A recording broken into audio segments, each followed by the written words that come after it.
వేదికపై ఉన్న సభాధ్యక్షులు రాములు గారు, మనకు ప్రధాన వక్తగా వచ్చినటువంటి దిగంబర్ కాంబ్లే గారు, బొన్మాల శంకర్ గారు, పసుల రామమూర్తి గారు, న్యాయవాది అంజయ్ గారు మరియు మిత్రులు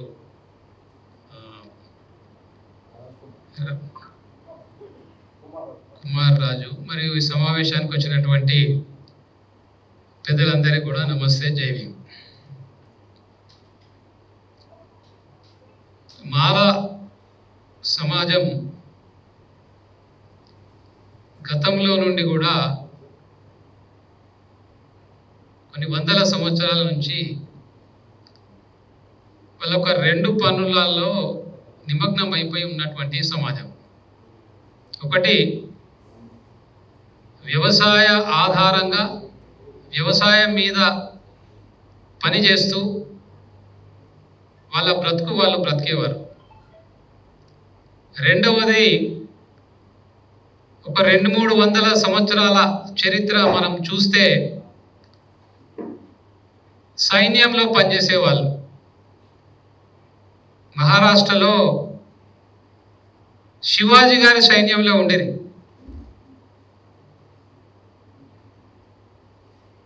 దాదాపు 300 సంవత్సరాలు 400 సంవత్సరాల చరిత్ర ఉన్నది. శివాజీ గారు అంటే దాదాపు అంటే 400 సంవత్సరాల నుంచి.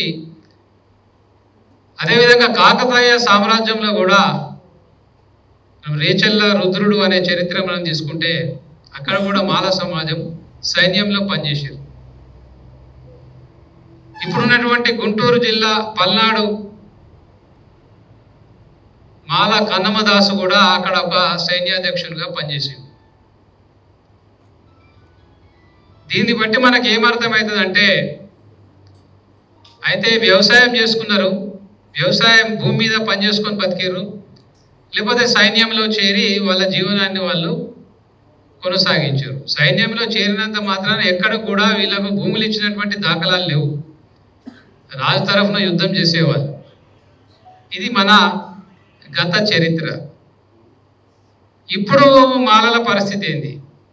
ఇప్పటికి కూడా మాలలు 80% మంది గ్రామాలలో వ్యవసాయం మీదనే ఆధారపడి భూమి ఉన్నా లేకపోయినా వ్యవసాయ కూలీలుగా, లేకపోతే ఎకరము 2 ఎకరాలు లీజుకు తీసుకొని పాలకు తీసుకొని మనం అంటాం, ఆ వ్యవసాయం తీసుకొని వాళ్ళు అక్కడ జీవం కొనసాగిస్తాం. బాబాసాహెబ్ అంబేద్కర్ గారి పోరాటం వల్ల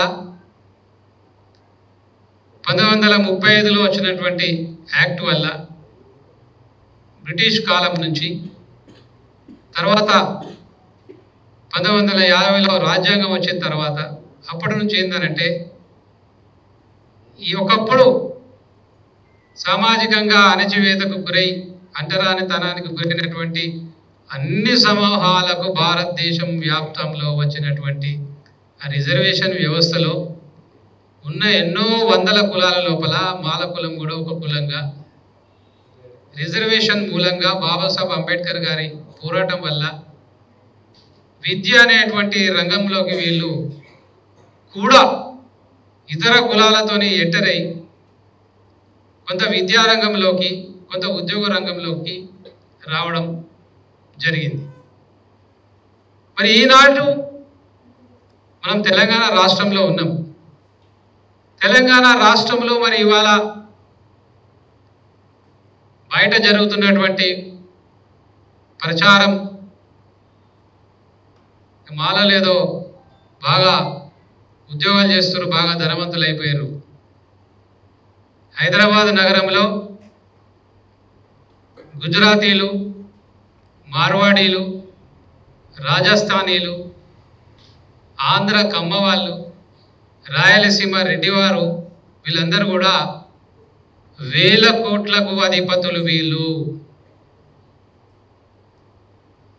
వీళ్ళంతా హైదరాబాద్ నగరంలో ఉన్నటువంటి వందల వేల ఎకరాల భూమి వీళ్ళ ఆధీనంలో ఉన్నది. ఇప్పుడు నేను చెప్పినటువంటి వాళ్ళ ఆధీనంలో.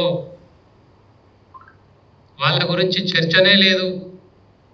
ఏ రాజకీయ పార్టీ మాట్లాడదు, ఏ ఉద్యమం మాట్లాడదు. కానీ వాళ్ళ చర్చ అంతా కూడా మాల వాళ్ళ మీద చర్చ జరుగుతూ ఉన్నది. మాల వాళ్ళ అభివృద్ధి ఎంత?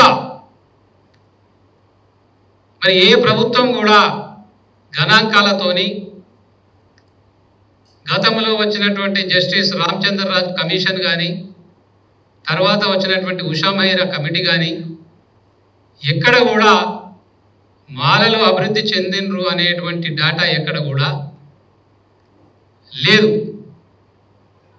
ఇక్కడ మాలలతో పాటు తెలంగాణలో మాదిగ సమాజము, బైండ్ల సమాజము, ఎందుకంటే అన్నింటినీ కులాలు అంటారు, లిస్టులో అన్ని కులాలుగా ఉన్నాయి.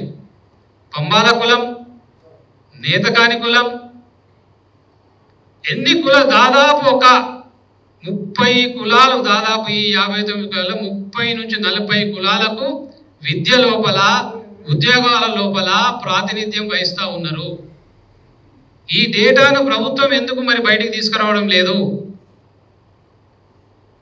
ఇవాళ గణాంకాలు కనుక తెలంగాణలో తీసుకుంటే విద్య, ఉద్యోగ, ప్రభుత్వ సంక్షేమ పథకాలను కనుక మనం యావరేజ్ చేసి తీస్తే ఇవాళ మాదిగ సమాజమే నంబర్ 1 పొజిషన్లో ఉన్నది.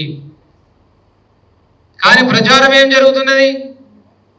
అది 59 కులాలలో ఒకటే ఒక కులం మాల కులాలమే ఇవాళ అన్ని అనుభవించింది అని చెప్తున్నటువంటి ప్రచారం అది శుద్ధ, అది అబద్ధమైనటువంటి ప్రచారం. అయితే ఈ తప్పుడు ప్రచారము, ఈ తప్పుడు అభియోగాలు ఇవాళ ఎందుకు జరుగుతున్నాయి అనేటువంటిది మనం ఆలోచించాలి. అంటే గతంలో ఏం జరిగింది అనేటువంటిది మనం ఆలోచించాలి. గతంలోకి మనం పోతే నేను కొన్ని జరిగినటువంటి సంఘటనలు సభ ముందు ఉంచాలని చెప్పి నేను అనుకుంటా ఉన్నాను. ఇది మొదటిసారి మనము ఒక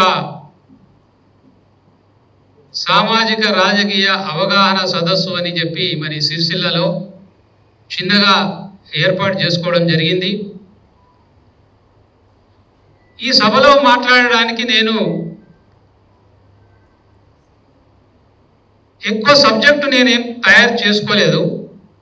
ఇది ఒక ఇవాళటి సభ అనేటువంటిది మొదటి సభ, ఇది ఒక ఎక్స్పెరిమెంట్ సభ. ఇది కొన్ని విషయాలను మాత్రం నేను ఇక్కడ తీసుకొచ్చేటువంటి ప్రయత్నం చేస్తా, కొన్ని అభిప్రాయాలను కూడా చెప్పే ప్రయత్నం చేస్తా.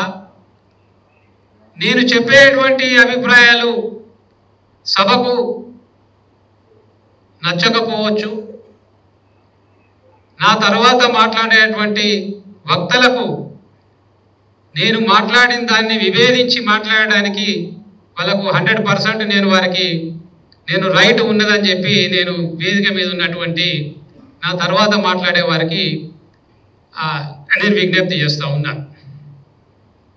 అయితే కొన్ని సంఘటనలు మనం ఎందుకు ఈ చర్చ జరుగుతున్నది, ఎందుకు ఈ ప్రచారం జరుగుతున్నది అనేటువంటి దాని గురించి కొంత మనం అధ్యయనం చేయాలి. అధ్యయనం చేయాల్సినటువంటి అవసరం మనందరిపైన ఉన్నది. 1968లో అప్పుడు ఉమ్మడి ఆంధ్రప్రదేశ్ రాష్ట్రం ఉన్నప్పుడు కృష్ణా జిల్లాలో కంచికచెర్ల అనేటువంటి గ్రామం లోపల ఒక మాదిగ యువకుడు ఏదో ఒక బిందె దొంగతనం చేసిండు అనేటువంటి నేరారోపణ మీద ఆయనను చెట్టు కట్టేసి కిరసనాయిలు పోసి ఆయనను మంటలో కాలబెట్టడం జరిగింది. మంటల్లో కాలబెట్టి చంపేయడం జరిగింది అక్కడున్నటువంటి భూస్వామ్య వర్గం. దాని మీద అప్పుడు సామాజిక ఉద్యమాలలో స్పీడ్గా మాల సమాజం బాబాసాహెబ్ అంబేద్కర్ ఆలోచన మీద ఎవరికి అన్యాయం జరిగినా మనం మాట్లాడాలి అనేటువంటి ఒక ఆలోచనతో సమాజం అప్పుడు మాల సమాజం ముందుకు సాగుతుంది. కాబట్టి రాష్ట్ర వ్యాప్తంగా ఒక మహా ఉద్యమాన్ని దాని మీద ఒక నిరసనను చేపడితే అప్పుడు ప్రధానమంత్రిగా ఉన్నటువంటి ఇందిరాగాంధీ గారు పార్లమెంటు లోపల ఈ సంఘటన గురించి కామెంట్ చేసినారు అనేటువంటిది మనకు చరిత్ర లోపల మనకు దొరుకుతుంది మనకు. ఆ తర్వాత మళ్ళా ఒక సంఘటన తర్వాత సంఘటనలు అన్నీ కూడా దాదాపుగా మేము చూసిన సంఘటనలే అన్నీ. ఎందుకంటే నేను 1982-85 కాలంలో ఉస్మానియా యూనివర్సిటీలో నేను లా చదువుకున్నప్పుడు కూడా నేను లా కళాశాలకు నేను జనరల్ సెక్రటరీగా పనిచేసిన. నేను ఎక్కడ సామాజిక ఉద్యమాలు జరిగినా కానీ నేను అక్కడికి పోయేవాడిని. కాబట్టి 1980లో ఇంచుమించు 80 ప్రాంతంలో మసోలా ఈరన్న అనేటువంటి ఒక మాదిగ కులానికి సంబంధించినటువంటి ఒక ఎమ్మెల్యే మంత్రాలయం అనేటువంటి ఒక గుడిలోకి పోతే బహుశా అనుకుంటా ముఖ్యమంత్రి చెన్నారెడ్డి గారు లోపలికి పోయారు, ఈయనను తలుపులేసి బయట ఆపేసేసారు. దాని మీద అప్పుడు మాల సమాజానికి సంబంధించినటువంటి నాగయ్య గారు, జేబిరాజు గారు, తారకం గారు, ప్రేమ్ కుమార్ గారు, బాలనాథం గారు వీళ్ళంతా కూడా హైదరాబాదులో ఒక మహా ఉద్యమాన్ని నిర్మాణం చేశారు. అయితే తర్వాత 1983లో తెలుగుదేశం అధికారంలోకి వచ్చింది. ఎన్టీ రామారావు గారు ముఖ్యమంత్రి అయ్యారు. వారు ముఖ్యమంత్రి అయినటువంటి సంవత్సరం లోపలనే చిత్తూరు జిల్లా లోపల పదిరగుప్పం అనేటువంటి గ్రామంలో ఒక ఊరును గాలబెట్టారు. అది ఒక మాదిగవాడ. ఆ మాదిగవాడను గాలబెట్టినప్పుడు మళ్ళీ ఇదే మాల సమాజానికి సంబంధించినటువంటి వాళ్ళు అంబేద్కర్ గారి స్ఫూర్తితోని ఒక చాలా పెద్ద ఎత్తున ఒక నిరసన ప్రదర్శన ఎన్టీఆర్ గారి ప్రభుత్వానికి వ్యతిరేకంగా రాష్ట్ర వ్యాప్తంగా చేయడం జరిగింది. అయితే మరి అక్కడ ఒక ఆలోచన రాదా, అరే ఏంటిది పోయి మాల సమాజానికి ఎందుకు వీళ్ళు ఇట్లా ప్రతి దగ్గరకు వచ్చి ప్రభుత్వాలకు వ్యతిరేకంగా మాట్లాడుతున్నారు, మేము ఈ మాల సమాజాన్ని మేమన్నా అన్నమా అనేటువంటి ఒక ఆలోచన పాలకులకు అప్పుడు వచ్చి ఉంటుంది. 1983లో పదిరగుప్పం అయిపోయిన కొద్ది రోజులకే 1985లో ప్రకాశం జిల్లా, ఆంధ్రప్రదేశ్ రాష్ట్రంలో ప్రకాశం జిల్లా అనే దగ్గర చీరాల పక్కన కారంచేడు అనేటువంటి గ్రామం లోపల, సౌండ్ క్లియర్గా ఉందా? కారంచేడు అనేటువంటి గ్రామం లోపల ఒక మాదిగ పల్లె మీద అక్కడటువంటి కమ్మ సామాజిక వర్గం, ఎన్టీ రామారావు ముఖ్యమంత్రి సామాజిక వర్గానికి సంబంధించినటువంటి వాళ్ళు దాడి చేస్తే ఆ దాడిలో చాలామంది చనిపోవడం జరిగింది. ఆ సంఘటన తర్వాత ఈ రాష్ట్రంలో ఉన్నటువంటి మాల సమాజానికి సంబంధించినటువంటి హైకోర్టు న్యాయవాదిగా ఉన్నటువంటి బొజ్జ తారకం గారు, అక్కడ గుంటూరు జిల్లాలో ఒక లెక్చరర్గా ఉన్నటువంటి కత్తి పద్మారావు గారు, జేబీ రాజు గారు, నాగయ్య గారు, ప్రేమ్ కుమార్ గారు వీళ్ళంతా కూడా రాష్ట్ర వ్యాప్తంగా ఒక మహా ఉద్యమాన్ని, ఒక దళిత ఉద్యమాన్ని నిర్మాణం చేయడం, దళిత మహాసభ రావడం ఇది జరిగిపోయింది. ఈ కారంచేడుకు సంబంధించినటువంటి కమ్మ భూస్వాములు వాళ్ళందరూ కూడా స్వయాన ఎన్టీ రామారావు గారికి దగ్గరి బంధువులు వాళ్ళు. ఎన్టీ రామారావు యొక్క పెద్దల్లుడు వెంకటేశ్వరరావు అదే గ్రామం, వెంకటేశ్వరరావు యొక్క తండ్రి దగ్గుపాటి చెంచురామయ్య ఆ గ్రామ కమ్మలకు ఆయనే పెద్ద మనిషి. సో ప్రభుత్వం అప్పుడు ఈ ఉద్యమాన్ని అణచేయడానికి చాలా ప్రయత్నం చేశారు. కానీ మాల సమాజం మొత్తం కూడా మాదిగ సమాజానికి అండగా నిలబడి కాంప్రమైజ్ కాకుండా గుంటూరు కోర్టులో కేసును కొట్లాడడం, హైకోర్టులో కొట్లాడడం ఇదంతా కూడా ఒక దిక్కు జరుగుతూ ఉంటే, ఆ కారంచేడు బాధితులను చీరాలలో ఉంచితే ఆ బాధితుల దగ్గర వందల మంది మాల యువకులు వాళ్ళ చుట్టూ కర్రలు పట్టుకొని కాపలా కాసి, చీరాలలో ఉన్నటువంటి మాలపేటలు ఒక 20 మాలపేటలు ఉంటే పూటకు ఒక పేట అని చెప్పి ఒక నినాదం తీసుకొని వాళ్ళందరికీ కూడా భోజనం ఏర్పాటు చేసి వాళ్ళను రక్షించడం జరిగింది. సో ఈ సంఘటన జరిగినప్పుడు అక్కడ ఏం జరుగుంటుంది? అక్కడ మనం ఒకసారి ఆలోచించాలి. ఒక రూలింగ్ గవర్నమెంట్, ఒక తెలుగుదేశం గవర్నమెంట్ మొదటిసారి ఒక కమ్మ సమాజం అధికారంలోకి వస్తే ఏదో ఒక సంఘటన జరిగితే ఈ మాలవాళ్ళు మరి ఇంత పెద్ద ఉద్యమాన్ని నిర్మాణం చేసి మొత్తం మా తెలుగుదేశం గవర్నమెంట్ మొత్తం కూడా బదనం చేస్తున్నారు. ఈ మాలవాళ్ళకు గుణపాఠం నేర్పియాలని చెప్పి వాళ్ళు ఆలోచించి మరి ఉండరా? తెర వెనుక జరగదా? తెర వెనుక నీ మీద ఈ మాలలను దెబ్బకొట్టడం కోసం అధికారంలో ఉన్నటువంటి తెలుగుదేశం ప్రభుత్వం ఆలోచించదా? సో డెఫినెట్గా ఆలోచించి ఉండొచ్చు అని చెప్పి అనిపిస్తూ ఉన్నది. కొద్ది కాలానికే కారంచేడు ఉద్యమం ఒక దిక్కు జరుగుతూ ఉంటే ఒక 3-4 సంవత్సరాల తర్వాత ఒక మాల యువకుడు అదే కారంచేడు గ్రామానికి పోయి దగ్గుపాటి చెంచురామయ్య అనేటువంటి ఆయన మీద ఒక తుపాకీతోని కాల్పులు జరిపితే ఆ దగ్గుపాటి చెంచురామయ్య అనేటువంటి వ్యక్తి చనిపోవడం జరిగింది. సో దగ్గుపాటి చెంచురామయ్యను ఒక మాల యువకుడు తుపాకీ కొడితే అక్కడ మరి ఆ సమాజం, ఆ ప్రభుత్వం మరి ఊరుకుంటుందా? అక్కడ ఏదో ఒక ఆలోచన జరిగే ఉంటుంది. ఆ ప్రభుత్వం ఆలోచించి ఉంటుంది, ఆ కమ్మ సమాజం ఆలోచించి ఉంటుంది, వాళ్ళకు ఉన్నటువంటి పత్రికలు ఆలోచించి ఉంటాయి. ఈ మాల సమాజాన్ని మేము ఏం అనలేదే, కంచికచెర్ల కోటేశు మాల కాదే, మసాలా వీరన్న మాల కాదే, పదిలకుప్పంలో చనిపోయిన వాళ్ళు మాల కాదు, కారంచేడులో చనిపోయిన వాళ్ళు మాల కాదు, అంత మాదిగా మరి ఈ మాలలు ఎందుకు ఎగబడి ఈ ప్రభుత్వంకు వ్యతిరేకంగా మాదిగల తరఫున ఉండి పోరాడుతున్నారు అని చెప్పి ఆలోచన జరగదా? 100% జరిగి ఉంటుంది. దీని మీద రీసెర్చ్ చేయాల్సినటువంటి అవసరం ఉన్నది. దీని మీద ఆధారాలు సేకరించాల్సినటువంటి అవసరం ఉన్నది. ఇంత మహా ఉద్యమము మాలలు మాదిగల పక్షాన ఉండి పోరాడుతున్నటువంటి సమయం లోపలనే, అనతి కాలం లోపలనే వర్గీకరణ ఉద్యమం అనేటువంటిది అదే ప్రకాశం జిల్లా నుంచి ప్రారంభమైంది. వర్గీకరణ ఉద్యమం అనేటువంటిది తెలంగాణలో ప్రారంభం కాలేదు. అది కారంచేడు జరిగినటువంటి ప్రకాశం జిల్లాలోనే ఈ వర్గీకరణ అనే అటువంటి ఉద్యమం అక్కడి నుంచి ప్రారంభమైంది. వర్గీకరణ ఉద్యమంలో దాని మేనిఫెస్టోలో, దాని సిద్ధాంతంలో ఏమని చెప్పబడ్డది?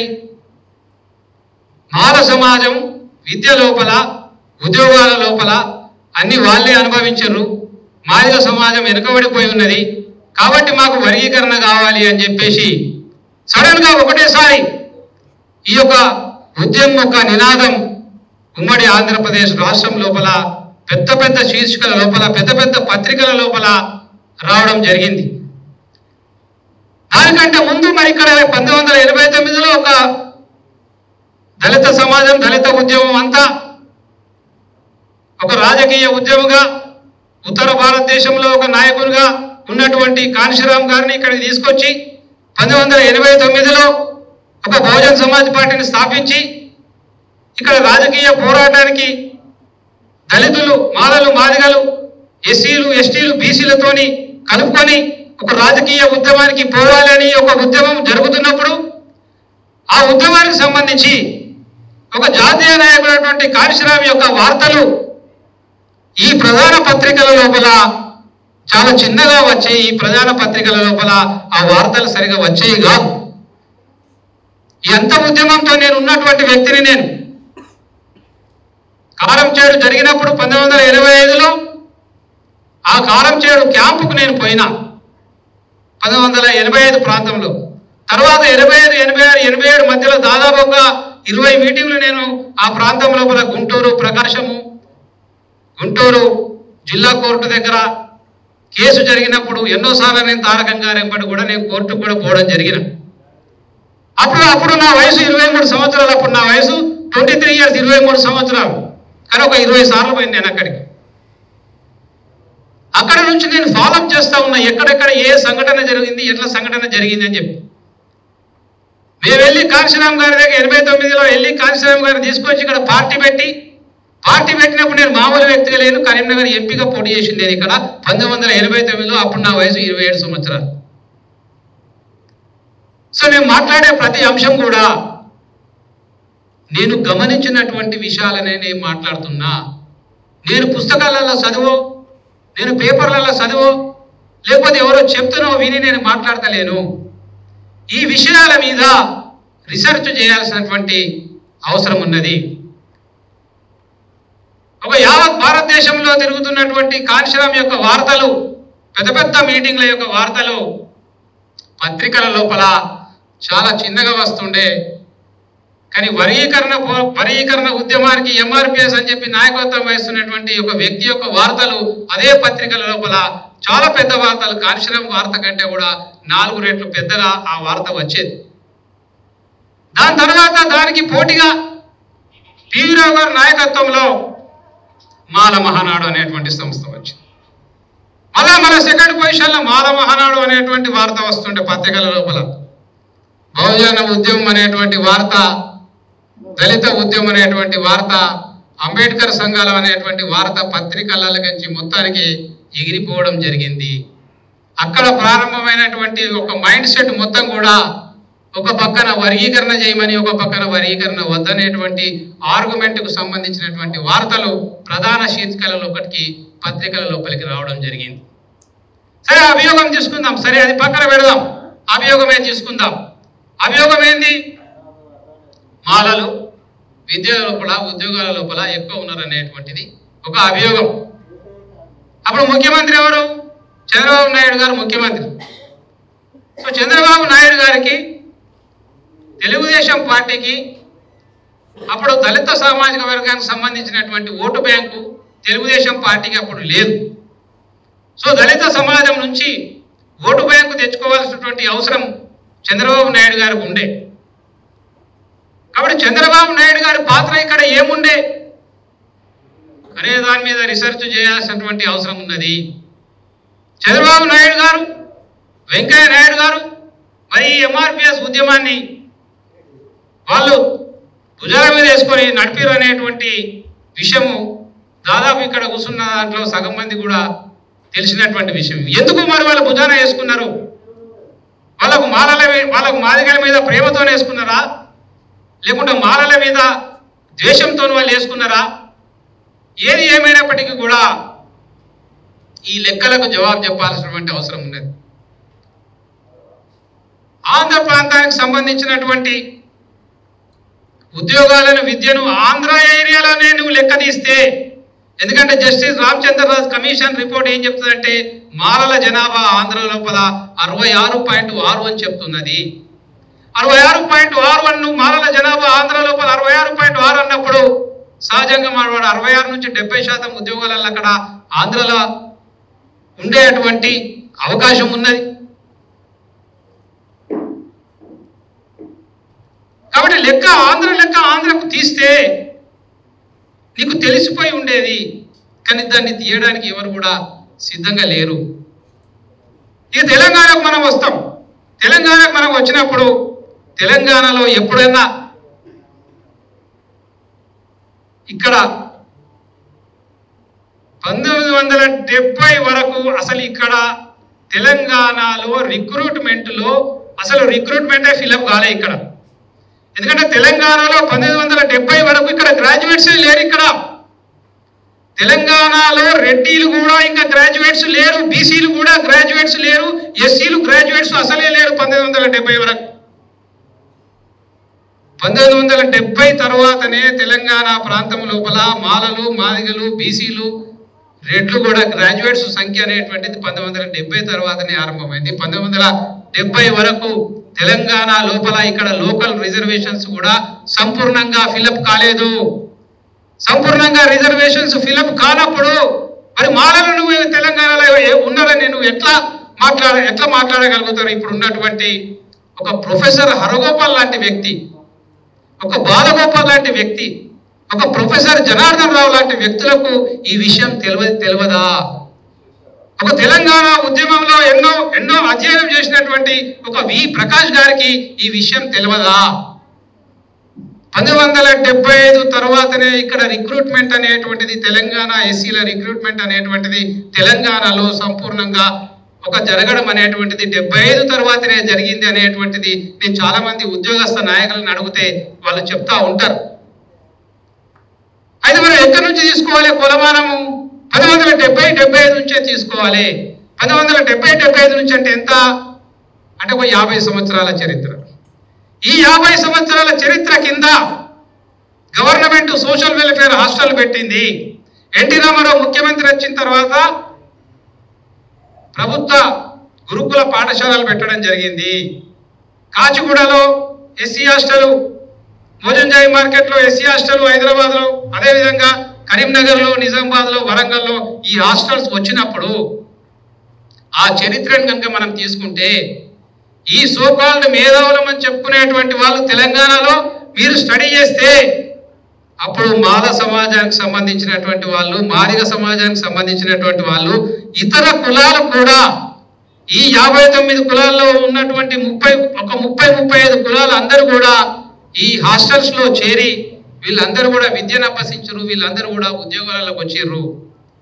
దీని మీద అధ్యయనం చేసి ఈ లెక్కలు బయట పెట్టేటువంటి ఏజెన్సీ మరి మాట్లాడేటువంటి మేధావుల దగ్గర కానీ మాట్లాడే రెజల్యూషన్లు పాస్ చేసినటువంటి రాజకీయ పార్టీలైనటువంటి కాంగ్రెస్ కానీ, తెలుగుదేశం కానీ, సిపిఐ కానీ, సిపిఎం కానీ, టిఆర్ఎస్ కానీ, బీఆర్ఎస్ కానీ, బీజేపీ కానీ, లేకుంటే విప్లవోద్యమం అని మాట్లాడుతున్నటువంటి నక్సలైట్ పార్టీల దగ్గర కానీ మీరు ఈ స్టడీ చేసి ఈ లెక్కలు అనేటువంటి మీరు బయట పెట్టగలుగుతారా?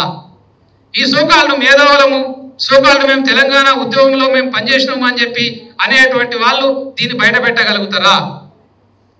సో నిన్నగాక మొన్న జరిగినటువంటి తెలంగాణ ఉద్యమం గురించి దాదాపు ఇక్కడ ఉన్నటువంటి వాళ్ళందరికీ కూడా తెలంగాణ ఉద్యమం గురించి తెలుసు. తెలంగాణ ఉద్యమం ఏం మాట్లాడింది? తెలంగాణ ఉద్యమం ఏం మాట్లాడింది? తెలంగాణ ఉద్యమం మాట్లాడినటువంటి సబ్జెక్ట్ ఏంది? తెలంగాణ ఉద్యమం ఏం మాట్లాడిందంటే ఈ తెలంగాణ ప్రాంతానికి సంబంధించినటువంటి నీళ్లు, ఈ తెలంగాణ ప్రాంతానికి సంబంధించినటువంటి నిధులు, ఈ తెలంగాణ ప్రాంతానికి సంబంధించినటువంటి నియామకాలు ఆంధ్ర ప్రాంతానికి సంబంధించినటువంటి ప్రజలు తీసుకోవడం జరిగింది అని చెప్పి మాట్లాడారు.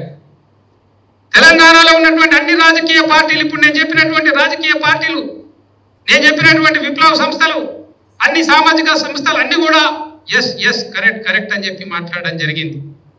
మరి తెలంగాణ ఉద్యమాన్ని మీరు అంత కరెక్ట్ అన్నప్పుడు తెలంగాణ ప్రాంతానికి సంబంధించినటువంటి ఎస్సీలకు సంబంధించినటువంటి ఉద్యోగాలను ఆంధ్ర ప్రాంతానికి సంబంధించినటువంటి ఎస్సీలు హైదరాబాద్కు వచ్చి ఆ ఉద్యోగాన్ని వాళ్ళు తీసుకున్నారు అనేటువంటి సత్యాన్ని మీరు ఎందుకు చెప్తలేరు? మీరు ఎందుకు ఒప్పుకుంటలేరు దాన్ని?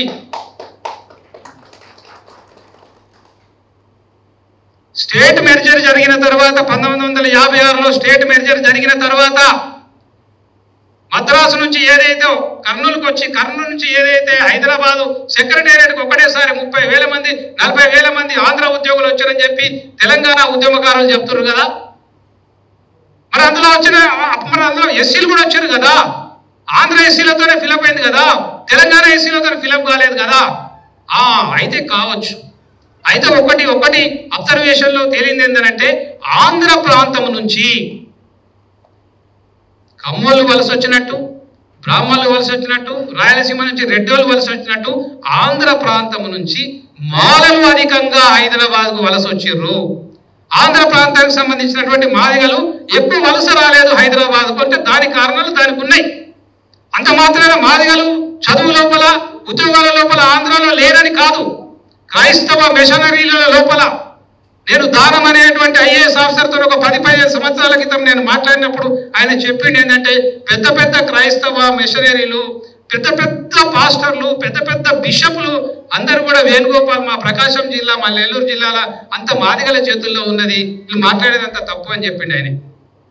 వాళ్ళు అక్కడ ఉన్నారు, అక్కడ ఆంధ్ర ప్రాంతంలో, రాయలసీమ ప్రాంతంలో ఉన్నారు. కానీ హైదరాబాద్కు వలస వచ్చిన దాంట్లో మాల సమాజం ఎక్కువ ఉన్నది కావచ్చు. అది ఏ ఉద్యోగాలు పోయినాయి వాళ్ళ చేతులకి? ప్రభుత్వ రంగ సంస్థలు, హెచ్ఏఎల్, బిహెచ్ఎల్ లాంటి ప్రభుత్వ రంగ సంస్థలు, railway recruitment board, banking service, ఇట్లాంటి అన్ని కూడా ఆంధ్ర బ్రాహ్మణులతోని, ఆంధ్ర కమ్మలతోని, రాయలసీమ రెడ్లతోని, ఆంధ్ర కాపులతోని, ఆంధ్ర బీసీలతో ఎట్లయితే నిండిపోయిందో ఎస్సీ సమాజానికి సంబంధించినటువంటి రిజర్వేషన్ కోటా అనేటువంటిది ఆంధ్ర మాలవులతో నిండిపోయింది అనేటువంటి సత్యాన్ని బయటికి తీసి చెప్పేటువంటి బాధ్యత వాస్తవంగా తెలంగాణ ఉద్యమం మీద ఉండే. ఇక్కడ తెలంగాణ ఉద్యమంలో జయశంకర్ దగ్గర నుంచి మొదలుకుంటే కేసీఆర్ వరకు కూడా ఈ సత్యాన్ని చెప్పలేదు. ఎందుకు? ఈ రెండు కులాలు తన్నుక సావాలి అనేటువంటి ఎజెండా లోపల తెలంగాణ ఉద్యమం కూడా దానికి నూనె పోసింది తప్ప దాన్ని తప్పించేటువంటి ఆ ప్రయత్నం తెలంగాణ ఉద్యమం చేయలే. ఒకసారి కేసీఆర్ గారు నన్ను అడిగిండు 2006లో బై ఎలక్షన్లో ఆయన మళ్ళా రెండవసారి 2 లక్షల ఓట్ల మెజార్టీతోని కరీంనగర్లో ఎంపీ రెండవసారి గెలిచిన తర్వాత ప్రమాణ స్వీకారానికి ఢిల్లీకి పోయిన తర్వాత అదే ఢిల్లీ లోపల అదే కేసీఆర్ గారు నన్ను అడిగారు. ఒక 2-3 రోజుల తర్వాత అడిగారు, ఏమయ్యా వేణుగోపాల్, ఈ ఎస్సీ వర్గీకరణ ఉద్యమం మీద మన టీఆర్ఎస్ పార్టీ మరి మనం రెజల్యూషన్ పాస్ చేస్తే ఎట్లా ఉంటుంది అని చెప్పి అడిగింది. మేమిద్దరమే ఉన్నాం. మేము అప్పుడు ఇదే చలికాలం, ఢిల్లీ అంతా మంచు పట్టిపోయి ఉన్నది అప్పుడు. అక్కడ అదే మినిస్టర్ క్వార్టర్లో ఉన్నాడు ఆయన. సో నేను చెప్పిన సార్ మరి తెలంగాణ ఉద్యమానికి వ్యతిరేకం కదా, తెలంగాణ సిద్ధాంతానికి వ్యతిరేకం కదా అన్న. ఎట్లా అన్నాడు. తెలంగాణ నీళ్లు నిధులు నియామకాలు ఆంధ్రాకు పోయినాయి, తెలంగాణ ఎస్సీల ఉద్యోగాలు ఆంధ్రాకు పోయినాయి, మరి మన సిద్ధాంతానికి వ్యతిరేకమైంది కదా సార్ అని చెప్పింది. అంటే ఆయన ఏమన్నాడంటే, వేణుగోపాల్, ఇక్కడ ఈ ఉత్తర భారతదేశంలో ఈ మాయావతి, ఈ రామ్ విలాస్ పాస్వాన్ వీళ్ళంతా వ్యతిరేకంగా ఉన్నారు, అది పార్లమెంట్లో బిల్లు పెట్టేది వచ్చేది లేదు సచ్చేది లేదు అని చెప్పి అన్నాడు. ఇవి కేసీఆర్ గారి మాటలు. అయితే ఈ విషయం అందరికీ తెలుసు.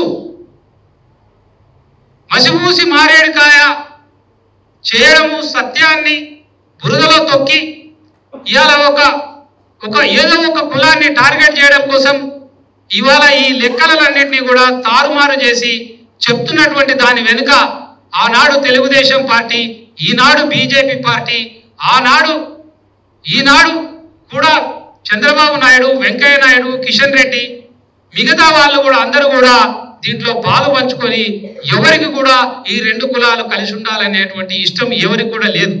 ఎందుకు లేదనంటే ఏ 2 కులాలు కూడా కలిసి ఉండయి. బీసీల లోపల 20 కులాలు ఉన్నాయి, ఏ 2 కులాలు కూడా కలిసి ఉండయి.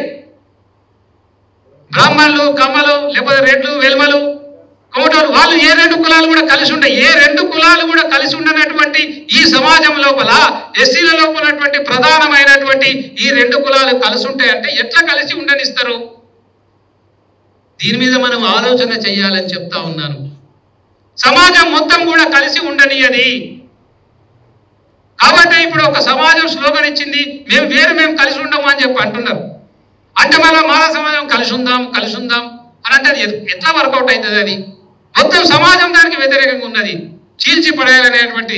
అయితే వర్గీకరణ విషయం నేను మాట్లాడతలేను, వర్గీకరణ సబ్జెక్ట్ నేను మాట్లాడతలేను. నేను అనేది ఈ 2 కులాలను అసలు కలిసి ఉండనియకూడదు అనేటువంటిది. అది ఒకటి జరిగిపోయింది అక్కడ. ప్రధాన పత్రికలన్నీ కూడా దాని వెనకాల ఉన్నాయి. ఏ ప్రధాన పత్రికలు అనేటువంటి పేరు చెప్పాల్సినటువంటి అవసరం లేదు. ఎందుకు లేదు? అన్ని రాజకీయ పార్టీలు కూడా ఒకటే. ఎట్లా చెప్తా నేను? ఎందుకు? ఉదాహరణకు మనం ఏమనుకుంటాం, మనం చంద్రబాబు నాయుడు గారు కావాలని చెప్పి తెలుగుదేశం పార్టీ కోసం, ఓటు బ్యాంకు తయారు చేసుకోవడం కోసం, కాంగ్రెస్ పార్టీని దెబ్బకొట్టడం కోసం వర్గీకరణ ఉద్యమాన్ని తీసుకొచ్చి ఆయనకు మాలలంటే పడది కాబట్టి కారంచేడు ఉద్యమాన్ని మాలలందరూ కూడా ఈ తెలుగుదేశం మీద దాడి చేశారు కాబట్టి ఈ మాలలను దెబ్బకొట్టడం కోసం వర్గీకరణ తీసుకొచ్చిండు అని చెప్పి మనం అనుకుంటాం. తర్వాత ఏమైంది? మాలలందరూ అప్పుడు ఒక స్లోగన్ తీసుకున్నారు. ఏం స్లోగన్ తీసుకున్నారు అప్పుడు? చంద్రబాబు నాయుడు అంతం, మాలల పంతం అని చెప్పి ముఖ్యంగా ఆంధ్ర ప్రాంతానికి సంబంధించినటువంటి మాలలు ఈ స్లోగన్ తీసుకున్నారు. ఈ స్లోగన్ తీసుకొని 2004 ఎన్నికల కంటే ముందు ఈ స్లోగన్ వచ్చింది. 2002లో 3లో వచ్చింది ఈ స్లోగన్. అప్పుడు నేను ఇప్పుడు హిందూ పేపర్ చదివినా. నేను హిందూ పేపర్ చదువుతా. హిందూ పేపర్ లోపల కృష్ణా జిల్లా లోపల మాల మహానాడుకు సంబంధించినటువంటి వాళ్ళు ఎన్నికల లోపల తెలుగుదేశం పార్టీ జెండాలను ఆ ఊర్లలో, అసలు ఆ ఊర్లలోనే జెండాలు కట్టేయలేదు అనేటువంటి వార్త ఒక హిందూ పేపర్లో చదివినా నేను. సో తెలుగుదేశం పార్టీ అక్కడ ఆంధ్రాలో ఓడిపోయింది. ఇక్కడ ఎట్లా ఓడిపోయింది? తెలంగాణలో తెలంగాణ ఉద్యమం కాంగ్రెస్ పార్టీ టిఆర్ఎస్ పార్టీ యొక్క పొత్తు. తెలంగాణ ఉద్యమం లోపల యావత్ మాల సమాజం టోటల్గా అసలు వాళ్ళు మాలని మనకు తెలియదండి. గద్దరు మాలని తెలియదు. గద్దరును గొల్లైన అనుకుంటారు, లేకపోతే మాదిగైన అనుకుంటారు. గద్దరు, గోరెటి వెంకన్న, జయరాజు, గూడ అంజన్న అన్ని తెలంగాణ పాటలు. పొడుస్తున్న పొద్దు మీద నడుస్తున్న కాలమా అని గద్దర్ గారి పాట, రాజిగవో రాజిగవో పుడితే ఒకటి సస్తే ఒకటి అనే పాట గూడంజన్న పాట, మలపల్లి లక్ష్మి ఆర్టికల్స్. సో మాల సమాజము 100% మాల సమాజం మొత్తం కూడా తెలంగాణ ఉద్యమం లోపల నిమగ్నమైపోయి ఉన్నది. అప్పుడు ఎంఆర్పిఎస్ నాయకుడు కరీంనగర్కి వచ్చి 2006 బై ఎలక్షన్ లోపల ఇప్పుడు జ్యోతిరావు పూలే గ్రౌండ్ లోపల మీటింగ్ పెట్టి కేసీఆర్ను ఓడగొట్టమని చెప్పిండు. ఎట్లా మర్చిపోతాయండి పత్రికలు ఇవన్నీ? ఈ సోకాళ్ళు తెలంగాణ మేధావులు ఇలా మాట్లాడుతున్నటువంటి వాళ్ళు ఎట్లా మర్చిపోతారండి? రాజశేఖర్ రెడ్డి చనిపోయిన తర్వాత ఆయన మళ్ళా కేసీఆర్ దగ్గరికి వచ్చిండు.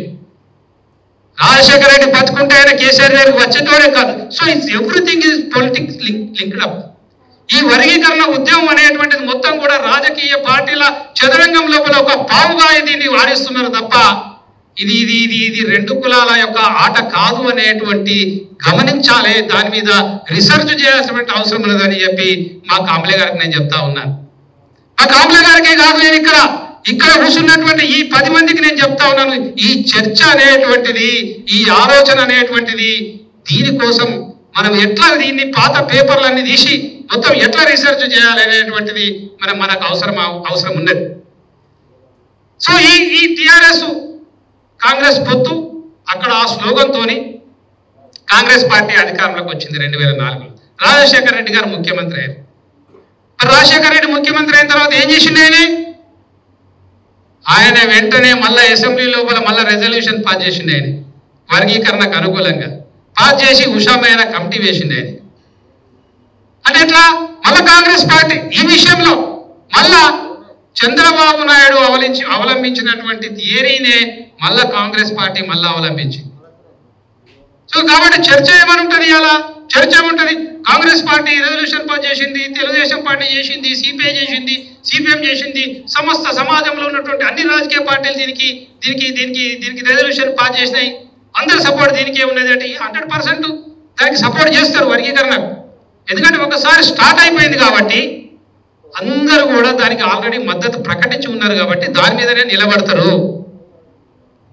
కానీ తెలంగాణ ఉద్యమంలో ఈ సత్యం ఎప్పుడైతే తొక్కబడ్డదో అదే కొనసాగింపు అనేటువంటిది జరుగుతూ ఉన్నది. ఇవాళ లెక్కలు గనుక తీసుకుంటే గత 40 సంవత్సరాల నుండి ఎన్టీ రామారావు ముఖ్యమంత్రి అయిన దగ్గర నుండి ఎన్టీ రామారావు తర్వాత చంద్రబాబు నాయుడు తర్వాత రాజశేఖర్ రెడ్డి తర్వాత కేసీఆర్, ఈ 4 ప్రభుత్వాలు 40 సంవత్సరాల పాలన లోపల ప్రభుత్వ సంక్షేమ పథకాలకు సంబంధించినటువంటి వేల కోట్ల రూపాయల బడ్జెట్ లోపల మాల సమాజానికి 5% నుంచి 10% కూడా ముట్టలేదు. ఇది ఇన్ఫర్మేషన్ యాక్ట్లా మీరు ఎవరైనా కలెక్ట్ చేసి తీసుకోవచ్చు. దళిత బంధు మాల సమాజానికి ఇయ్యలే, 3 ఎకరాల భూమి మాల సమాజానికి ఇయ్యలే, ఎస్సీ కార్పొరేషన్ నిధులు మాల సమాజానికి ఇయ్యలే. ఇక తీయాల్సిన లెక్క ఏమున్నది?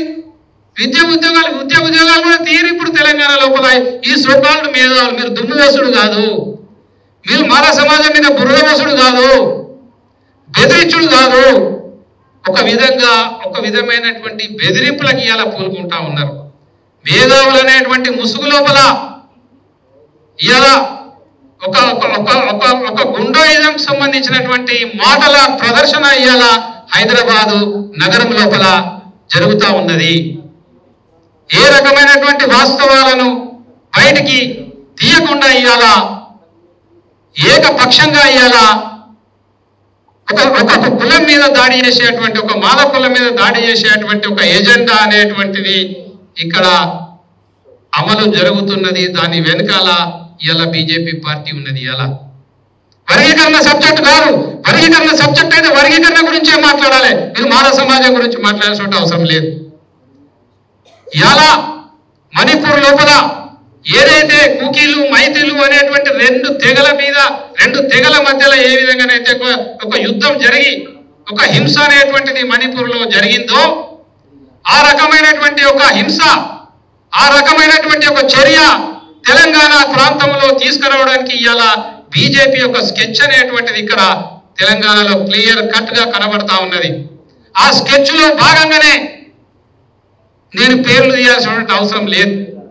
మేము తెలంగాణ ఉద్యమంలో పనిచేసినామని చెప్పి అనేటువంటి వాళ్ళు ఇలా ఎక్కడికి దిగజారిపోయారంటే నేను అట్లా మాట్లాడలేదు. నేను వర్గీకరణకు వ్యతిరేకంగా మాట్లాడుతున్నటువంటి వాళ్ళను మాఫియా అన్న, వాళ్ళను నేను ఇంకో పదం ఏమన్నాడు స్మగ్లర్లు అన్నాడు అన్నమాట.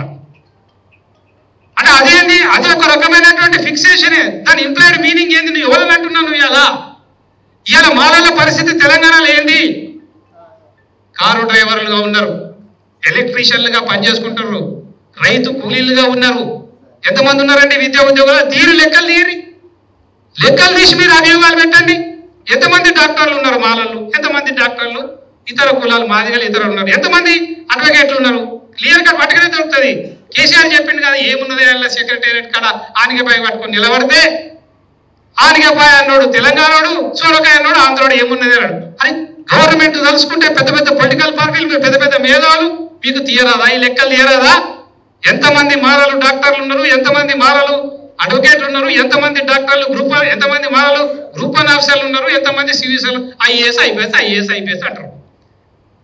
అసలు ఐఏఎస్ ఐపీఎస్లు తెలంగాణ నుంచి ఒక్క మాలవాడు కూడా ఐఏఎస్ ఐపీఎస్ లేడు. ఆనాడు లేడు, ఈనాడు కూడా లేడు. అది ఆంధ్ర ప్రాంతానికి సంబంధించినటువంటి మాలలు. వాళ్ళకొక మేము సివిల్ సర్వీస్కి పోవాలనేటువంటి ఒక కాంపిటేటివ్ స్పిరిట్ వాళ్ళ లోపల వచ్చి వాళ్ళంతా హైదరాబాద్కి వచ్చి హైదరాబాద్లో ప్రిపేర్ అయితే చాలా మంది మాలలు ఆ కాలంలో మొన్నటి కాలం వరకు కూడా చాలా మంది ఐఏఎస్లు ఐపీఎస్లు రకరకాల సర్వీసులు ఆంధ్ర మాలలేరు. కానీ ఆంధ్ర మాలలతో పాటు ఆంధ్ర మాదిగలు కూడా ఎంతో మంది ఐఏఎస్లు ఐపీఎస్లు వేరే సర్వీసులు గ్రూప్ 1 లోపలికి వచ్చిర్రు. అక్కడ తెలంగాణ మాల ఎవడు లేడు కదా. నువ్వు తెలంగాణ మాలవుడు లేనప్పుడు 2 రాష్ట్రాలు విభజన జరిగిన తర్వాత కూడా నువ్వు ఏం లెక్క చెప్తున్నావు? 72,000 అంటాడు ఆయన. ఎవరు? మా రాముడమైన ప్రకాష్ రావు అంటే అని ఏం లెక్కలు చెప్తారు మీరు? ఎప్పటి లెక్కలు చెప్తారు? ఆంధ్ర లెక్కలు ఆంధ్రాలకు తీయరి, తెలంగాణ లెక్కలు తెలంగాణకు తీయరి. 50 సంవత్సరాల నుంచి కూడా సపరేట్ చేసి తీయాలి. ఇవి కలిపి తీయకూడదు. కలిపి తీయడం లోపలనే పెద్ద మతలబు ఉన్నది. అటు లెక్క అటే తీయాలి, ఇటు లెక్క ఇటే తీయాలి. ఉమ్మడిగా ఏదైతే హైదరాబాద్లో ఉన్నటువంటి ఏదైతే జోనల్ సిస్టమ్ లేనటువంటి ఉద్యోగాలు ఏవైనా అక్కడంతా ఆంధ్రాలతో నిండిపోయింది అది. సో దీనికి మీరు తెలంగాణ మాలలను ఎట్లా బాధ్యతలను చేస్తారండి? తెలంగాణ మాలలను మీరు ఎట్లా బలి పశువులను చేస్తారు మీరు? ఇలా అంటే ఈ పార్టీ దగ్గర నుంచి ఏ పార్టీ దగ్గర నుంచి మొదలు పెడితే జెడ్ పార్టీ వరకు మీరు ఇలా అభియోగాలు మోపుతారు. మీరు లెక్కలు చూపిస్తలేరు. చివరికి విప్లవ పార్టీల మేధోలం అని చెప్పుకునేటువంటి వాళ్ళతో సహా అయితే ఈ రకమైనటువంటి ప్రచారం ఒకసారి చరిత్రలో మనం వెనకకపోతే జర్మనీలో జరిగింది. జర్మనీలో హిట్లర్ కూడా ఇదే విధంగా యూదులు బాగుపడ్డారు అనేటువంటి ఒక ప్రచారాన్ని తీసి ఒక 6 లక్షల మంది యూదులను చంపేయడం జరిగింది అక్కడ జర్మనీ లోపల. ఇలా యూదుల మీద జరిగినటువంటి ఒక దుష్ప్రచారం కంటే ఎక్కువ దుష్ప్రచారం ఇవాళ ఈ రైతు కూలీలుగా బతుకుతున్నటువంటి మాలల మీద, కారు డ్రైవర్లుగా బతుకుతున్నటువంటి మాలల మీద, ఎలక్ట్రీషియన్లుగా బతుకుతున్నటువంటి మాలల మీద, ఇంకా దిగస్థాయిలో ఉన్నటువంటి వాళ్ళు చిన్న చిన్న పనులు చేసుకొని బతుకున్నటువంటి వాళ్ళ మీద ఇవాళ మూకుమ్మడి మొత్తం మాల వర్సెస్ సమాజం అంటే మొత్తం సమాజంతోని మాలల మీద దాడి చేసేటువంటి ఒక ప్రక్రియ 2-3 రాజకీయ పార్టీలు అనేటువంటి ఆ స్కెచ్ లోపల వేరే పార్టీలు కూడా అందులో పడిపోవడం జరిగింది. దీని మీద రీసెర్చ్ చేయకుండా, ఈ సబ్జెక్ట్ చెప్పకుండా పుతస్థ మానవు మాల సమాజానికి సంబంధించినటువంటి సంఘాలు వర్గీకరణ సబ్జెక్ట్ మీద మాట్లాడడం, వర్గీకరణ అనేటువంటి దాని మీద నువ్వు మాట్లాడలేవు. ఎందుకనంటే అది రాజ్యాంగానికి విరుద్ధమా, రాజ్యాంగానికి విరుద్ధం కాదా, రిజర్వేషన్ స్పిరిట్ కు వ్యతిరేకం కాదా అనేటువంటి సబ్జెక్ట్ కాదు. అక్కడ విభజన జరగాలి అని అన్నప్పుడు ప్రతి ఒక్కరు కూడా విభజనకి మద్దతు ప్రకటిస్తారు. రాజకీయ పార్టీలు రెజల్యూషన్ పాస్ చేసినాయి, కోర్టు జడ్జిమెంట్ వచ్చింది. అయితే కోర్టు జడ్జిమెంట్ గురించి ఒక విషయం మాట్లాడాలి. ఇప్పుడు కోర్టు జడ్జిమెంట్ వచ్చింది, సుప్రీంకోర్టు జడ్జిమెంట్. సుప్రీంకోర్టు జడ్జిమెంట్ వచ్చినప్పుడు సుప్రీంకోర్టు జడ్జిమెంట్ మీద చర్చ చేస్తారు కదా. అసలు జడ్జిమెంట్ చాలా రకాల చాలా విభిన్నంగా ఉన్నది. ఇక జడ్జిమెంట్లకు ఆ జడ్జిమెంట్ను మీరు మాట్లాడాలంటే అదొక గంట 2 గంటలు పడుతుంది. అదొక విచిత్రమైనటువంటి జడ్జిమెంట్. జడ్జిమెంట్ మీద చర్చ అనేటువంటిది చేస్తారు. జడ్జిమెంట్ మీద చర్చ అనేటువంటిది చేస్తే ఇప్పుడు ఉన్నటువంటి ప్రభుత్వం ఒకవేళ వర్గీకరణ చేయాలని అనుకుంటే వర్గీకరణ చేయడం ప్రభుత్వ చర్య అనేటువంటిది ఆగిపోతుందా? ఆగిపోదు కదా. కానీ చర్చనే చేయకూడదు, మాట్లాడనే కూడదు అని అంటే 2004లో ఇదే సుప్రీంకోర్టు వర్గీకరణ రాజ్యాంగ విరుద్ధం అని చెప్పి కొట్టేసింది. మరి కొట్టేస్తే ఆ సుప్రీంకోర్టు జడ్జిమెంట్ మరి అప్పుడు గౌరవించారా? 20 సంవత్సరాల సుప్రీంకోర్టు జడ్జిమెంట్ ను గౌరవించలేదు. ఇప్పుడు ఏం మాట్లాడుతున్నారు? మరి ఇప్పుడు మీరు సుప్రీంకోర్టు జడ్జిమెంట్ ఎందుకు గౌరవిస్తలేరని చెప్పి మరి మీరు గౌరవించారా? గౌరవించలేదు. అప్పుడు కూడా గౌరవించలేదు సుప్రీంకోర్టు జడ్జిమెంట్ ను. కాబట్టి ఇప్పుడు కూడా కొంతమంది గౌరవించారు. దాన్ని చర్చ చేస్తారు. చర్చ చేసినంత మాత్రాన దానివల్ల ఏదో అగాధమైపోతుంది అనేటువంటి దాన్ని పెట్టుకొని ఏదైతే విమర్శలు ఇవాళ జరుగుతున్నాయో దాని మీద కరెక్ట్ సబ్జెక్టు చెప్పాల్సినటువంటి బాధ్యత మనందరికీ ఉన్నది. మొదటిసారి ఈ సబ్జెక్టుని షార్ట్గా మరి నేను తక్కువ మంది లోపల ఇది ప్రజెంటేషన్ చేయడం జరిగిన దీని మీద లోతుగా ఇంకా రీసెర్చ్ చేయాల్సినటువంటి అవసరం ఉన్నది. ఆనాడు పత్రికల్లో వచ్చిన అన్నింటినీ కూడా కలెక్ట్ చేయాలి. దీని మీద ఒక రీసెర్చ్ టీం బయలుదేరాలి. కానీ ఈరోజు మాల సమాజం ఎవరి పనులలో వాళ్ళు ఉన్నారు. చాలా సంవత్సరాల నుంచి ఎవరి పనులలో వాళ్ళు ఉన్నారు. అసలు ఏం జరుగుతున్నదో అర్థమైతే లేదు వీళ్ళకు. కానీ ఇవాళ నీ మీద ఈ అభియోగాలు వచ్చినాయి కాబట్టి, మాల సమాజం మొత్తం మీద ఈ అభియోగాలు వచ్చినాయి కాబట్టి ఈ అభియోగాలు కరెక్ట్ కాదు అని చెప్పాల్సినటువంటి బాధ్యత మనందరి మీద ఉన్నదని, ఈ బాధ్యతను అందరూ తీసుకోవాలి తప్ప ఇందులో ఏదో ఈ మీటింగు ఆ మీటింగు ఈ రాజకీయము ఆ రాజకీయం అనేటువంటి అంశాలను పక్కన పెట్టి ఈ సబ్జెక్టును బయటికి తీసుకురావడం కోసం అందరూ కృషి చేసి తెలంగాణ రాష్ట్ర వ్యాప్తంగా ఉన్నటువంటి 33 జిల్లాల లోపల ఈ చర్చ అనేటువంటిది ఓపెన్ చేసి ఈ చర్చ యావత్ సమాజం ముంగట తెలంగాణ ప్రజలందరి ముంగట ఈ చర్చ పెట్టాల్సినటువంటి అవసరం ఉన్నది. ఇప్పటికి కూడా ఈ పత్రికలను మరి సీమాంధ్ర పాలక వర్గాలే కంట్రోల్ చేస్తున్నాయి. ఇప్పటికీ కూడా ఈ మీడియా 70% మీడియా హైదరాబాద్లో సీమాంధ్ర పాలక వర్గాల చేతుల లోపలనే ఉన్నది. ఈ వర్గీకరణ ఈ యొక్క ఎజెండా అనేటువంటిది కూడా అప్పుడు వాళ్ళే తయారు చేశారు, నెత్తి మీద వేసుకున్నారు, అమలు చేశారు. కాబట్టి దీన్ని సైద్ధాంతిక పరంగా దీన్ని విడమర్చి చెప్పాల్సినటువంటి బాధ్యత అవసరం మనందరి మీద ఉన్నది. కాబట్టి దీంట్లో భాగంగా ఇక్కడ ఈ సెమినార్ ఏర్పాటు చేసినటువంటి మరి సిరిసిల్ల రావుల రాములకు మరి ఇతరులకు అందరూ కూడా ధన్యవాదాలు చెప్తూ అందరికీ నమస్తే. జై భీమ్, జై భారత్.